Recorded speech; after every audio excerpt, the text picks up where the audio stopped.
Three, I am Vandana Hari, founder and CEO of Vanda Insights, and today's guest host. A quick market recap. Brent and WTI were both fairly volatile through the day yesterday after the OPEC Plus meetings of the weekend. At one point, Brent was up 3.4%. WTI was up nearly 5%, but both benchmarks actually settled quite close to the session lows rather than these highs, with less than a percentage point gain in both of them.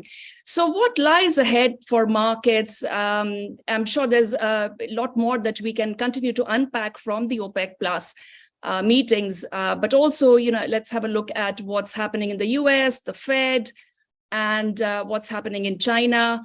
So with that, join me in welcoming my guests today. We have Ulla Hansen, Head of Commodity Strategy at Saxo Bank, Victor Young, Senior Analyst at JLC Network Technology, and Paul Hickin, Editor-in-Chief at The Petroleum Economist. Paul has been very gracious to join us at very short notice, so thank you for that, Paul. Ulla, I'd like to start with you. Who is Saudi Arabia's fight really against? Is it the speculators, or is it global economic headwinds, or perhaps even the Fed, as it becomes the main factor right now that is dragging down sentiment in the broader financial markets with its very hawkish stance? Oh, that's a very good question. I think to play it safe, I'll say it's the economic outlook. We need a little higher volume from you, Ulla. I'm not sure if everybody else can hear him all right. Not quite clear. No.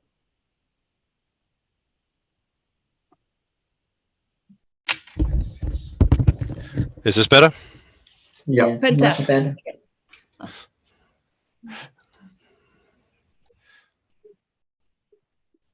Okay. Is this better? Yeah. Yes. Oh, sorry about that. I thought I was going to be smart and put on a smaller headset so it doesn't look like it's moving all over the place. Sorry about that.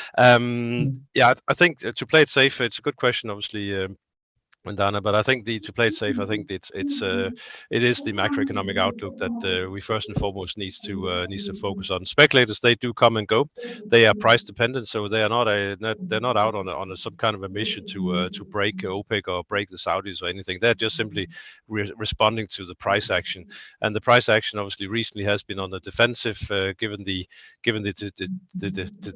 deteriorating outlook for growth, and they've been potentially strengthening the selling by jumping onto the sell side, but ultimately they'll rein back their shorts if the outlook start to change and the price tells them to do differently. So at this moment in time, I think we are watching obviously the macroeconomic outlook. You mentioned the Fed. That's clearly also a key indicator, because the market basically ebb and flow with the expectation for rates. First rate cuts, then suddenly rate hikes back on the table, and now perhaps rate cuts back again after the weak data we had yesterday. So overall, long answer, but I think ultimately they are battling the global economic outlook, and they're first and foremost trying to maintain a stable price while we get through that period. Yeah, and I meant to add in my introduction that crude is back on a slippery slope this morning in Asia. So we have Brent trading at 76.06. So that's a far cry from levels well above 78 at one point yesterday, and WTI at 71.47.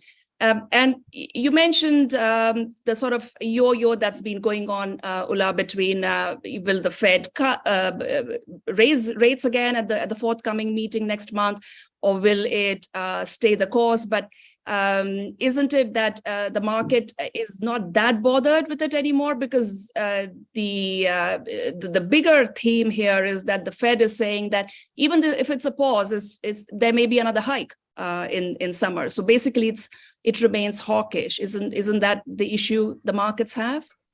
That is obviously a worry, because if we may at some point end up in a situation where the Fed will continue to focus on rates, but at the same time the economic outlook is deteriorating, and by keeping rates then potentially higher for longer, will only make matters worse. So what it really boils down to is ultimately whether the Fed somewhere down the line changes their inflation outlook, basically accepting that long-term inflation is not going to come back to 2%, and maybe somewhere in the 3 to 4% region. If they change that outlook, then obviously they will leave. They will have room for a cut sooner rather than later, and that will support the general risk appetite in the market. But you're absolutely right. As long as the inflation is the main focus, then they're prepared to suffer some economic growth at the expense of that. Yeah. Paul, let's talk a little bit about some of the longer term decisions that OPEC Plus took over the weekend, and then we were just discussing offline earlier. I'll quote you something a Saudi energy minister said. I found these words particularly interesting. He said, quote unquote, "We were fed up with countries not being able to meet output quotas." But are the 2024 cuts in quotas, and yes, OPEC published that table on their website as well. Are the 2024 cuts in quotas a done deal across the board, do you think? And, this has been a historically sensitive issue, of course, in OPEC. How do you see this playing out in the coming months? Well, I think, yeah, you're right. 2024 is a long way away for anything to be really concluded. It does make it easier coming in, like we said before. It makes it easier coming into the November meeting. They're all on the same page, and I think what the whole point of the agreement now is to try and improve unity in the group. We've seen those rumblings between the UAE and Saudi, and it's an important relationship to OPEC, the Saudis and UAE. They're the two producers with real spare capacity, and two that have, UAE's now become a significant player in terms of being a real support actor to Saudi Arabia, and they're fundamental to, as much as we talk about Russia, the actual OPEC itself. UAE is so important, and getting the unity between them, because they've been very unhappy about the quotas they had before, and then you've got the capacity constraints with the other members, which clearly, to try and create the real fairness, with perceived fairness in the group, is to recalibrate that. It's been a long time, but some of those African producers haven't been producing anywhere near their levels. So this is all creating unity going forward, when there are still some very tricky and complicated issues going ahead with Russia and the macro outlook. Yeah, I take your point on, certainly it does look like things will be looking up, at least between Saudi Arabia and the UAE. But I guess I'm a little more worried about the rift that could emerge between the African producers, particularly Nigeria and Angola, that have been asked to take a major cut. And isn't it that the two countries have the next few months to prove that they can actually produce higher? Do you see any problems and sort of tension arising as a result of that? I do, because effectively the likelihood of some of those really producing back towards the levels should be taken with a pinch of salt. I mean, I'd hope that everyone hopes that countries like Nigeria and Angola can get rid of some of their issues around their constraints. But it's I think it's, they've been talking about getting back to higher levels for some time. The ministers have come out and said, 1.8 million barrels a day for Nigeria and things like that. And, they've still got a lot of issues to deal with around, the piracy, the infrastructure. It could be another point back in November. So it hasn't gone away, but they've tried to give them 6 months to say, look, this is your window. It would be fair for everyone if, given that you are producing these levels. So, but it is an issue. And I think that's the other thing about the Saudi 1 million barrels a day cut by itself. It's almost like you said, they said a lollipop. It's the idea that actually we are going to try and keep the market in check. If they don't see the physical market matching the sentiment, then basically we produce the car. If Russia doesn't act on what it said it would do, will it come through with the car? It's almost Saudi going alone and saying, look, flexing its market power and saying, well, Africa, Russia, the market, this is what we can do if everyone gets on board, and this is the power we can exercise. So it is an interesting new dynamic, and it will be interesting to see how the market plays out and the producers play out in that time. Yeah, the cohesion going forward is I think is going to remain a challenge. Victor, the market looks quite closely at a lot of Chinese data, macroeconomic data, but certainly crude imports. What are the kind of quotas the government is issuing for crude imports and product exports and so on, and tries to cobble together a picture for what is the actual end user demand in China. Is that a number that you crunch at JLC? Do you have a sort of a idea that you can give us on what you see as the end user demand in China currently, or sort of what is your average expectation for this year? Yes, well, and for crude, say imports, we know imports actually grew quite significantly in the first 4 months, and we expect a month-on-month rebound in May, because you may know, well, custom inspection since the middle of April has slowed down cargo unloading and customs declaration quite significantly. And a lot of cargoes are still waiting for declaration at the customs.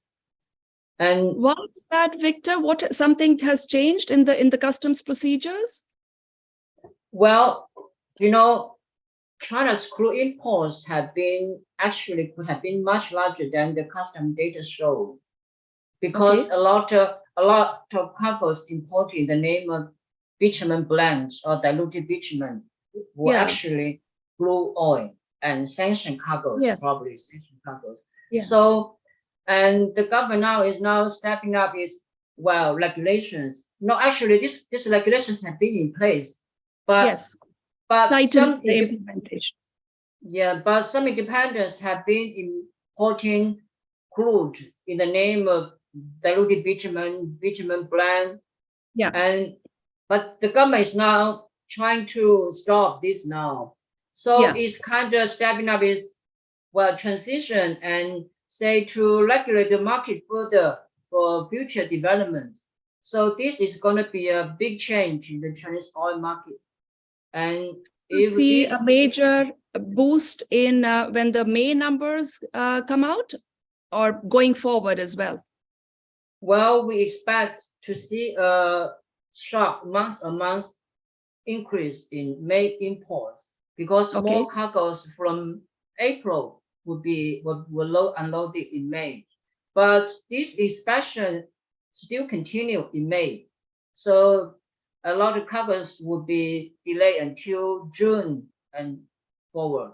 So we expect these kind of inspections to come to an end soon, and then we will know, the exact changes in the policy. But the general trend is the government will not allow independents to keep importing crude as before in the name of diluted bitumen or bitumen blend like that. Okay. Ulla, do you think now I'm not sure what the mood is today in Saudi Arabia, seeing what prices have done, despite the 1 million barrel per day additional cut for July. Do you think Saudi Arabia should continue waging this uphill battle? Do you think it might end up regretting volunteering that 1 million barrels per day additional cut in July?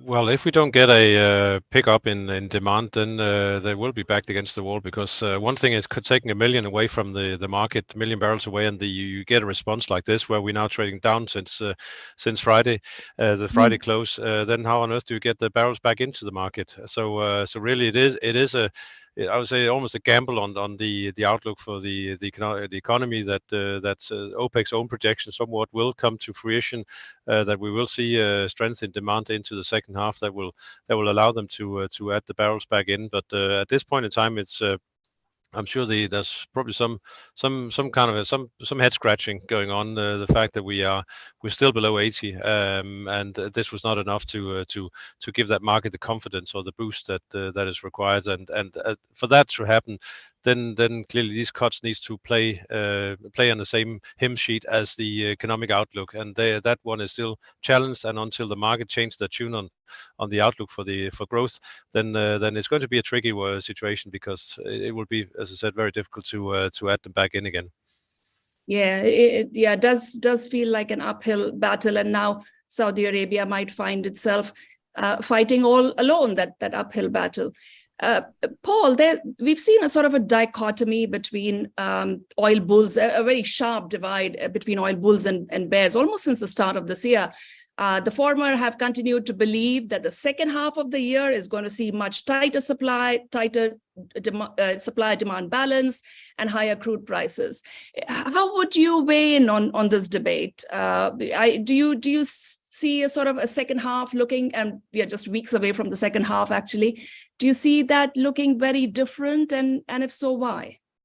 I think yes. I mean, yes, there's certainly the outlooks all point to demand being well above supply, but yeah, it's heavily caveated. You know, the bulls have banked a little bit on China and the US recovery at some point, and you know, inflation is harder but yes, it's true that inflation is hard to get under control in the US. It hasn't materialized quite as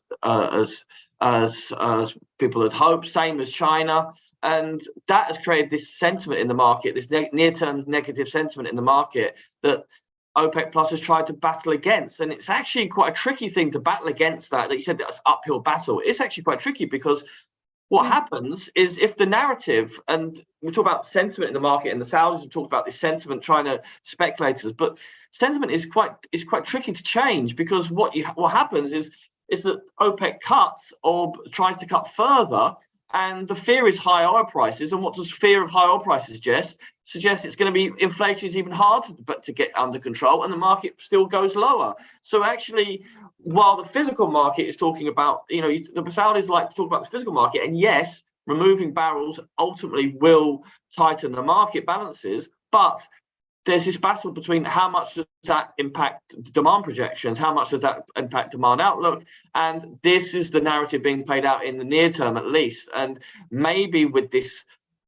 Saudi insurance policy, this potential floor, what it's trying to create may well happen, but that may happen once we see some tighter balances in July, August time, when actually those cuts take place, and the Saudis may not even need to use them at that point. Yeah, and as you say, the economic sentiment will need to improve as well for the consistent downward pressure to end. Victor, again, talking of dichotomy and divergences, in China, we've seen, at least the past couple of months, the services sector has done well. Just out the gate, it's very good numbers that we see on services PMI, but the manufacturing sector is not, and in fact it's been in contraction the last 2 months data that we have. Do you see this persisting, this sort of services continuing to do well? Is it because of a pent-up demand? What are people spending on? And how do you see manufacturing picking up at any point this year in China? Well, service is doing better actually because of more spending by people. Say like in May, we had a 5-day public holiday, and travel recovered to the pre-pandemic level. And in June, we had a 3-day public holiday for the Dragon Boat Festival in late this month. And we also saw bookings for travel above the pre-pandemic level. So basically, people are no longer worried about the virus, and they travel just like before the pandemic. and they are willing to spend more now than the beginning of this year. But for the industry, recovery will take longer. And the government, one thing is, well, a lot of industry was hit hard during the pandemic over the past 3 years, and it takes time for them to recover. And another reason is the government is now actually, well, resuming the pace in its transition for high quality development. So it tries to push for high quality development and regulate away some small and outdated plans. So this is also true in the oil industry. And so this will slow down the country's economic growth in the, not just this year, but also in the coming years too. So the government is now not just aiming for high growth now for the moment. So it's kind of transition too. Okay, so it will be, the government will be okay, for instance, if the economic growth this year doesn't reach anywhere near 5%. They've made their peace with that, you think? Well, I think they can still achieve this target. When they made this plan and they had considered the transition that could slow down the economic growth. So basically, I think they can still achieve this goal when they push forward with the transition. Yes. Okay, thanks for that, Victor. Shall we have a slight change of pace and bring up the survey question, get everybody to vote in? Despite the additional 1 million barrel per day Saudi cut for July, Brent will sink towards $70 sooner than it hits $80. Do you agree or do you disagree? We are sort of right midway now, so I think it's a good time to have this question. Okay, have your say. Ulla, just coming back to you. The Saudi Energy Minister, Prince Abdulaziz bin Salman, told the media after the OPEC meetings, OPEC Plus meetings, that the alliance had prevailed on Russia to bring about quote unquote transparency in its oil production data. Of course, we have the Deputy Prime Minister Novak has been insisting the country is honoring its voluntary cut of 500,000 barrels per day. But now it seems that independent agencies will be tasked with assessing the country's output. What do you think they might find, and what sort of scenarios in terms of OPEC plus tensions potentially do you think we should be ready for? Well, I think from an OPEC perspective, they most certainly hope that the surveys will find that they actually do adhere to what they promised, because Russia's been getting a free ride for a long time, and they are being held together in the group. But obviously, if they don't play ball, then that potentially could become an issue. We've seen that in the past, how things the mood can change. So they really need to deliver the cuts. Also, they have to realize that Saudi Arabia is by doing by what they're doing, they're supporting the price of oil at this point in time where they most desperately need it, because the gas revenues have collapsed. So for Russia, it really makes no sense not to comply with the with their own promise about the cuts. So I think that would be the main focus, and I think just basically raising the prospect for an independent survey or independent check on the production, then that probably should also help the process, because it is constantly raising some speculation in the market and whether they're actually adhering to the targets, because simply right now the demand for the crude is very strong from countries that are not obliged to adhere to the sanctions, and that we know how it is with the oil market. If there's something is cheap, you'll always find a buyer, and that's what we've been experiencing for the past year.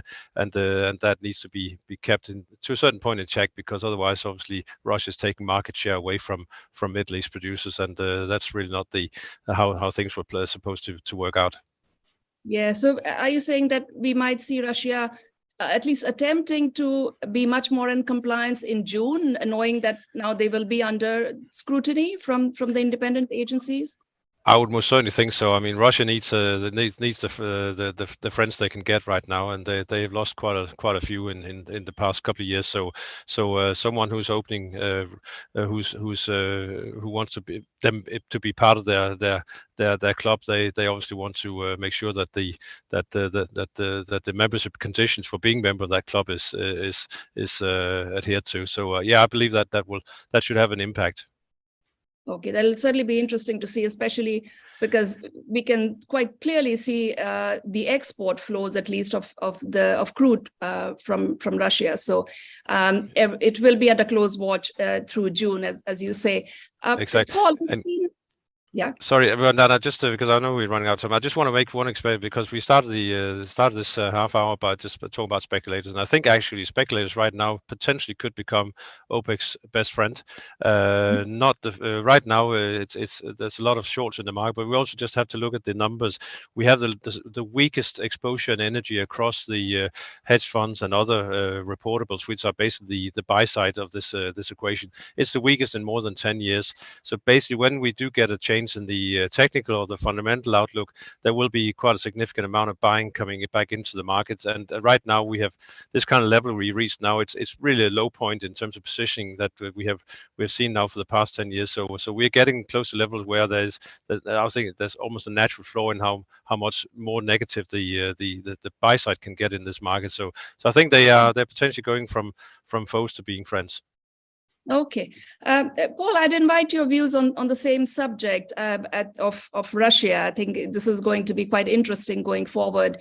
Do you agree with Ulla? Do you expect to see suddenly sort of Russia making greater attempts to comply with its 500,000 barrel per day cut? It's a great question, and they are a bit of a black box. And like you said, like we can measure export flows, and there's always the arguments that how much is it coming from, how much is OPEC measuring production, how much is it measuring supply, how much is that, where is it coming from, that production, is that coming out of storage, at the flows, is it coming out of storage, is it coming actually out of production? Maintenance could be a friend here as well, but I think it's going to be tricky, and the whole point is that there are independent agencies trying to verify these numbers, and they are doing surveys and providing estimates like they do for the OPEC, the independent sources for OPEC, and they do try to verify them. This has been an issue for OPEC Plus ever since they've brought in quotas in some shape or form. A lot of it's got over the hump for a lot of these members and a lot of the producers, but it seems like it never seems to go away. It's always bubbles back to the surface, especially given that the way Russia is, it's a very different beast.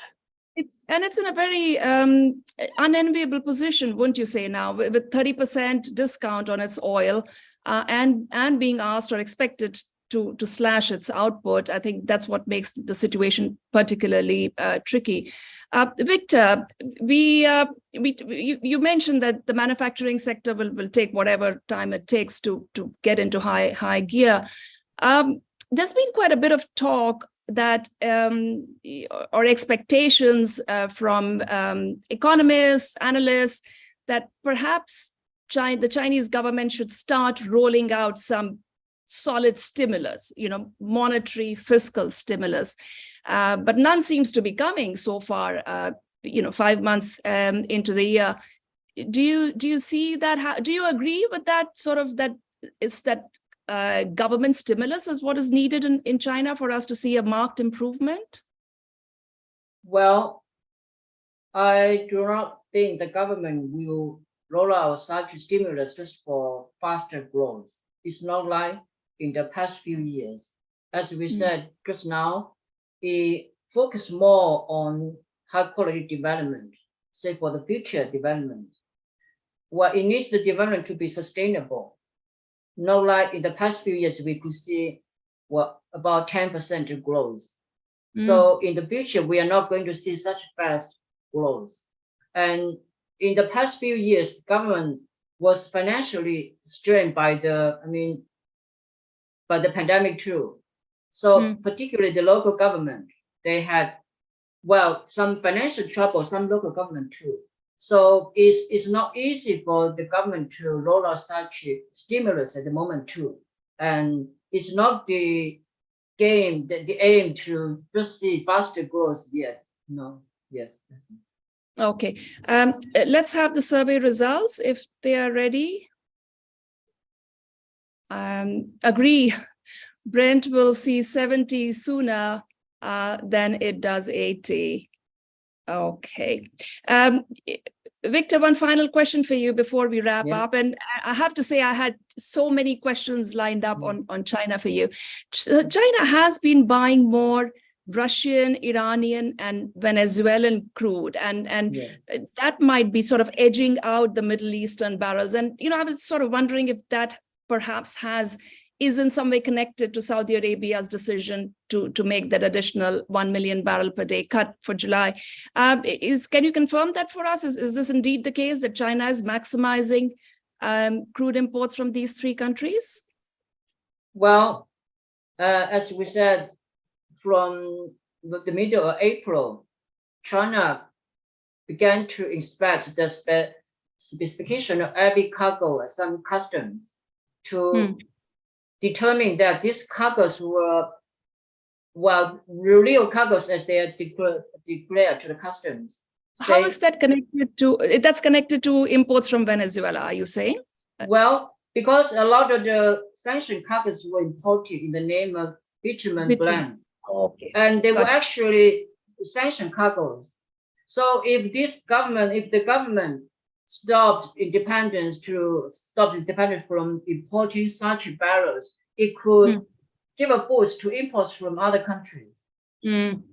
Yeah, fair enough. Wonderful. Thank you for those insights, Victor. Much appreciated.